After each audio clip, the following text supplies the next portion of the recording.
mulan ơn mày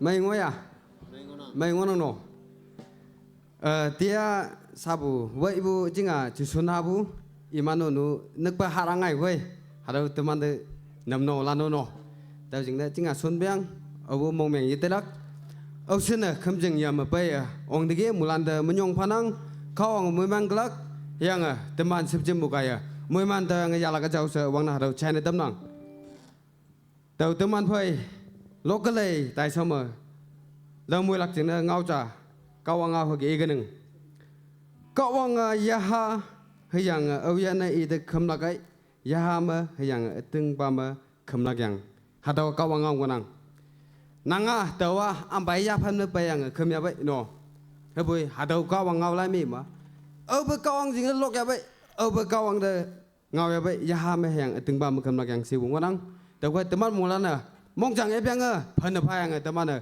kau ang được lo các chuyện này cái tao mới tao ngộ cái gì hạt đâu chen tấm năng tao mất một lần chơi mình hoa yêu tụi mình mong chẳng em yang hiang ya ha chào bảo vui pha ra cái xiang nàng mong một kia lỗ có đặc chính nè tụi mình mong chẳng em tâm ha sa cao anh đó ya ha chào vui tụi mình muốn làm chăm giúp hay Hallelujah chào bà yên cao anh nàng đây chỉ là của mình nhung chào bà mình nhung phan anh ô ba thiêu hả bà nàng sâu mình nhung cao anh nàng mình nhung nè nhung anh bảo ba từng ba mà ở cái xiang ya ha mà tụi mình giúp không một oglang nè tụi mình mà ngô bu ya ha mong chẳng không có một cao anh nàng đã surrender nên mình bui thiêu hả bà nhung chung mà tụi mình sắp chim nàng mình nhung hem lúc nàng cao anh nàng chỉ là của bui tâm hà ô nhung anh bảo chào bảo ba nàng ngao mi bu kia tụi mình tao ya ha cái xiang ở dưới nơi đó giúp không ở dưới nơi đó không ya ha mà ở từng ba mà giúp không đậu gì bu kia tia tụi mình sắp chim ba các đồng như email làm gì chứ tụi mình email hung li bu làm gì chứ vậy ya ha ba mà cái xiang từng ba mà phần nào phao vậy local lại chỉ na hung li mong bay bu ya ha nàng yak ba yak cái usa hạt đâu praise and worship nàng yak tập phần nào chỉ sum yum nàng hạt đâu sẽ ba nàng mong ayo amen anh ấy nói chú lần thì với sương á tâm trình á ốc ấy chia vậy nọ tâm ăn tao nó ốc ấy chia vậy sư mong sang với nọ ở vậy á tết qua ai anh nọ ở vậy nó handicraft hay anh nó lấm bu vậy anh Bible scripture knowledge tại anh hem vậy anh nọ ốc ấy chia vậy chứ nọ ở vậy tâm ăn purpose hả đâu tao gì chứ nọ tiếng ba mất tâm ăn những tiếng ba cô lang gì chứ mà kawang no kawang sep se singlak tine hake sepu jemang taman kawang jeng anye ne singlak tine ating ba kola taman atawang wei bu keng yu yi je da khoi okai je ba isibu no mong sang bu hadaw taman hadaw praise and worship on the be bunang hayo hake senga ating ba ma yu kya boy o kya boy kawang jing ne taman hai wei yang gi no da khoi taman khong kum mong sang epang sa taman praise hem tam lo ka no first time lúc punung olak sa lúc lak change tao cái mùa lan nữa lyrics lên ngang cái wording đó cái sang mùa lan nữa enjoy nên mình hạ sẽ enjoy nên mình mùa lan chắc bao khô cái không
nang men ba ương wan la oh yo wan ba nang men no hem long la oh yo wan ba nang men ba ương wan la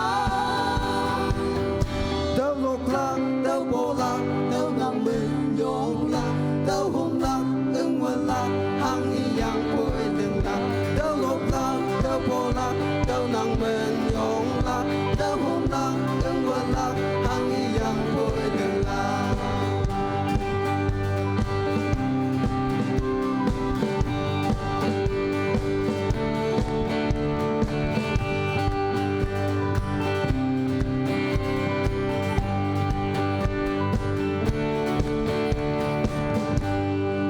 Hallelujah. Praise the Lord. Praise the Lord. Hallelujah. Hallelujah. Praise the Lord.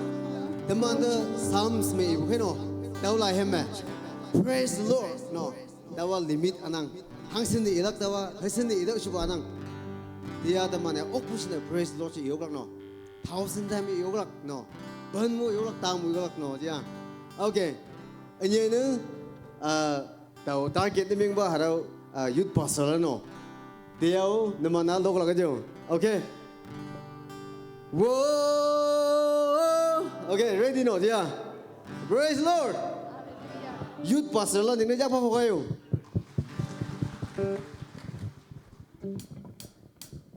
Whoa, whoa, whoa, whoa, whoa, whoa. Sao jam wo?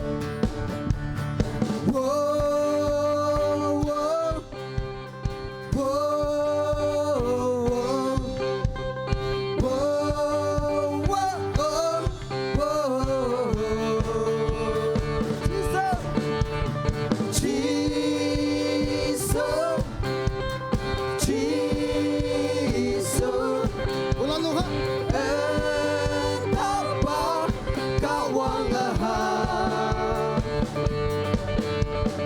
Omongkan Yesus ayana tempat anu mapudang tonaya Praise the Lord. atak may tempat toloy may tempat jenanyay papa yan iba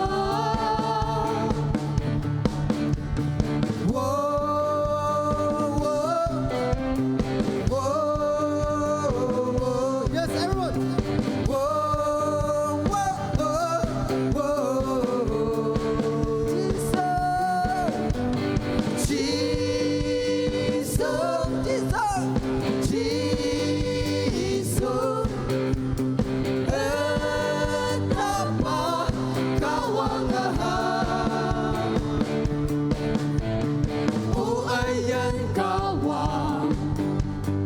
Nang ay yung pa aling yaw dampa sabsiba Wang Chen Ma. Wang Wen Cheng Mama Yung sa malongo Nang yahawong apoya Anuan Nay kopoy Praise the Lord. Kasi vay Daya hong Yung Nang ang chin Tôi trong bề Yung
đừng bu youth convention mà bu favorite hem lo hayo okay sao wang bao favorite thế gì tụi mình muốn làm gì không tụi mình là sức lên của bà sao tụi mình là nước bắc sẽ sức lên của bà lo hayo okay come on let's clap for Jesus.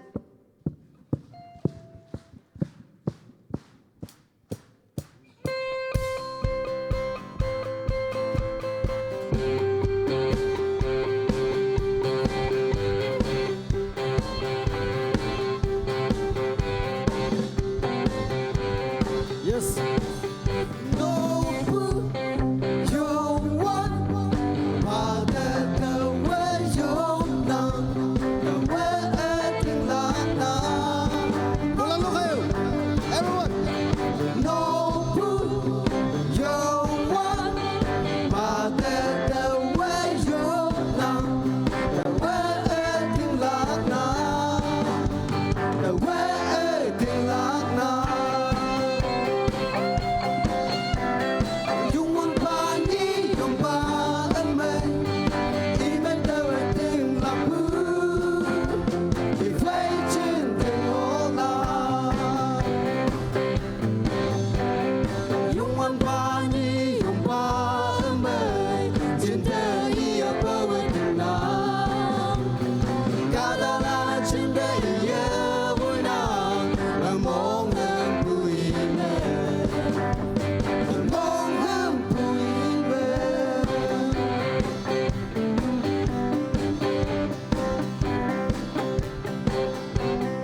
No food you want but the way lúc nào thì mình nhau hẹn lúc nào Yes everyone no food No food you want but the way lúc nào thì mình nhau hẹn lúc nào thì mình nhau hẹn lúc nào Dung quan ba nhĩ dung ba ân mê ý mê tơ về tình lạc hư thì vây trên tình ô la Dung quan ba nhĩ dung ba ân mê trên thế ý ở bơ về tình nàng Cả đà la trên thế ý ở vui nàng ở mong hơn vui mê ở mong hơn vui mê No food Okay Mula na lo kayo no food No food you want but the way you know the way everything like now Praise the Lord No food you want but the way you know the way everything like now the way everything like now Dung quan ba nhĩ dung ba ân mê ý mê tơ về tình lạc hư thì vây trên tình ô la Dung quan ba nhĩ dung ba ân mê trên thế ý ở bơ về tình nàng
mong hương bụi mê mong hương bụi mê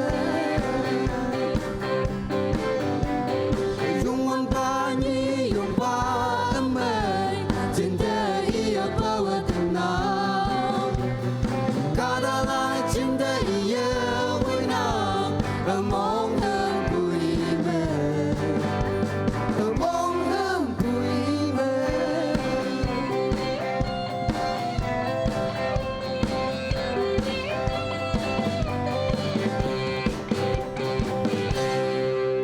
Hallelujah.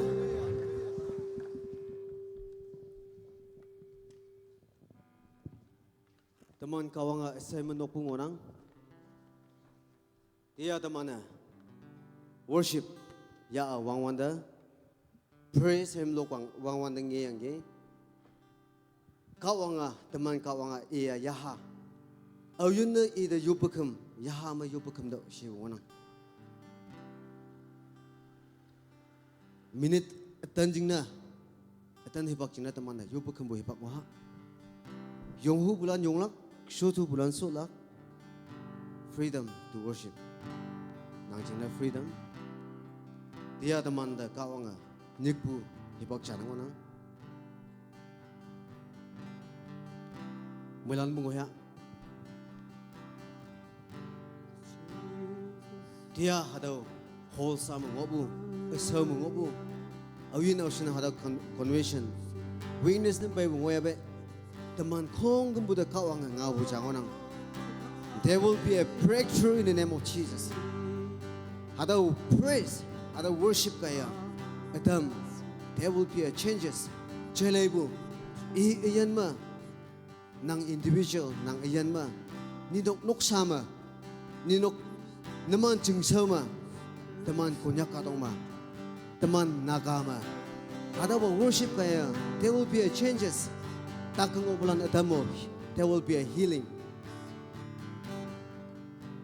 ada ba worship kaya breakthrough ni menglak mabu sayang ang obulan damak mulan kawang da teman panababo hibak jangwa ating bama hagasianga yahama damana kaong na yuba kama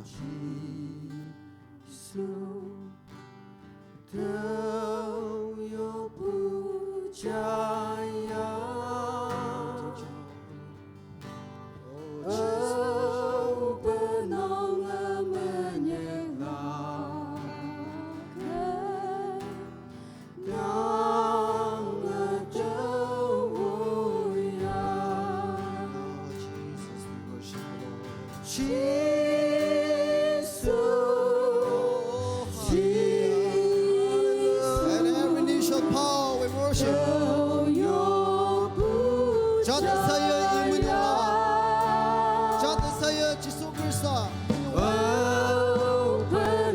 Breakthrough in the name of Jesus. There will be a healing and deliverance in the name of Jesus. Jesus, we worship you. nang sức si vong tam ông chưa mơ ở từ môi man phai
ada ba nyu ma kawang teman phe nang tia the spirit of the Lord yes kawang ya ha teman phe nang tia every heart prepared teman mongchang epa hai dalak Jesus Christ ya ha teman ba tiang onang kawang na nang hanga tong hunang ge kawang na nang hanga yo punang ge kawang na nang hanga worship ni me hunang ge yes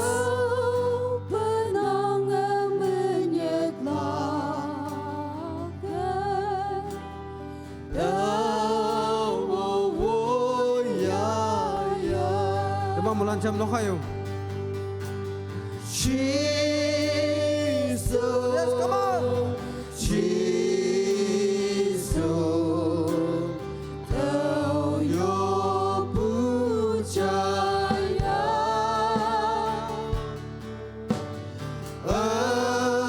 Penang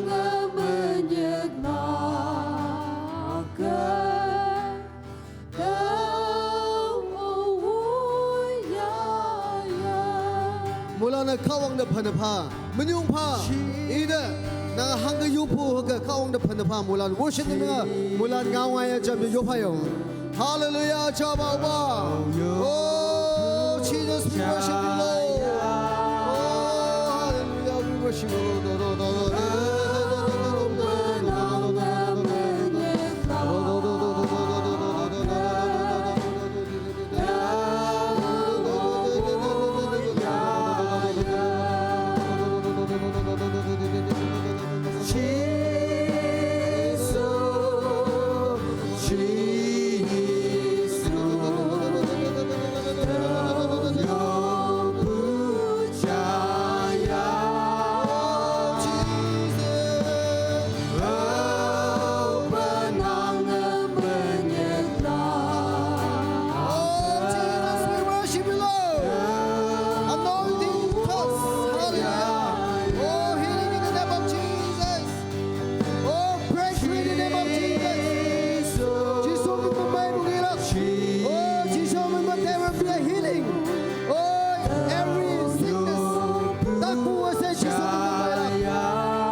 Oh, Jesus, Lord, you are worthy to be praised. Oh, we adore you, Lord. Kawang nang naman yung paway. Tiya hadawan ngobu katalan asay. Kawang nang dayo pagkam na jumbong wanang. Daman chuday mamabu. Waya boy kawang. Tiya nang da yuba kam na jumbo. Hadaw hay call. Hadaw tamana. Taibu heng wanang. Every concept nang alay dampa. Ada ba new pa ibo asay dang makaw nang chele bu yung jabay dampa. Ada ba worship kaya kawang nang breakthrough mi nga dampa. Takbu asay nang healing nang yakay. Upa tamanda nang tuloy may ibo pabu jing naman yung pabe. Every praise, every worship nang jing hay hadawa. Taman mo bu konggambu praise worship nang yak tapan na pabe. Taman iyan tu show. Hadawa worship nang yak tapan na pa. Menyong pau ba Jisu men muyup nangge hadaw ase upa na mungayo. Amen. Mulan sutayo.